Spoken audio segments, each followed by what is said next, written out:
बिस्मिल्लाहिर्रहमानिर्रहीम। अस्सलाम वालेकुम नाज़रीन। सोजरो न्यूज़ में भली कार मीरपुर माथेलो में सोजरो न्यूज़ रिपोर्टर मोहम्मद हनीफ सूमरो मूजिब तव्हांखे ब्रेकिंग न्यूज़ ॾींदा हलूं त मीरपुर माथेलो नओं रोड वटि अब्दुल मजीद जी बाज़ियाबी लाइ शेख बिरादरी पारां टायर साड़े ॿिन्ही पासनि खां रोड ब्लॉक करे छॾियो आहे।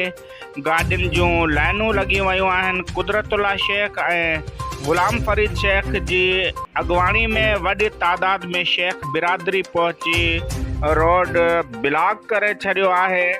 उन्हनि मीडिया सां ॻाल्हाईंदे चयो त धाड़ेलनि पारां अब्दुल मजीद खे अगवा कयो वियो आहे। अगवा ऐं पुरू रोज़ जो मामूल बणिजी चुकियूं आहिनि।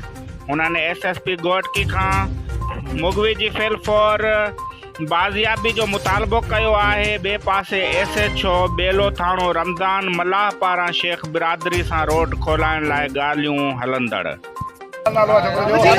मजीद नालो त मल्लू जो पुट काथो पानी ते वियो। पानी ते पंहिंजा उन वटि पंहिंजा हथियार हुया, हर शइ हर ॻाल्हि, पर वीचारो पानी ते दसे मुंहुं ॿधी खणे 125 मोटरसाइकिल ते खणी आहे। अच्छा, हा 125 मोटरसाइकिल। पुलिस सां राब्तो कयो? पुलिस सां राब्तो कयो आहे।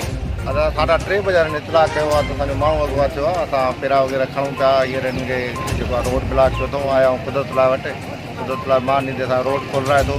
रोड खोलण खां पोइ असां सां गॾु वेंदासीं जाइ वारदात ते, पेरा खणंदासीं वधीक अॻिते। इनशाला जल्दी मूंखां कामयाबी नसीब थी रिकवर कराए वठंदासीं।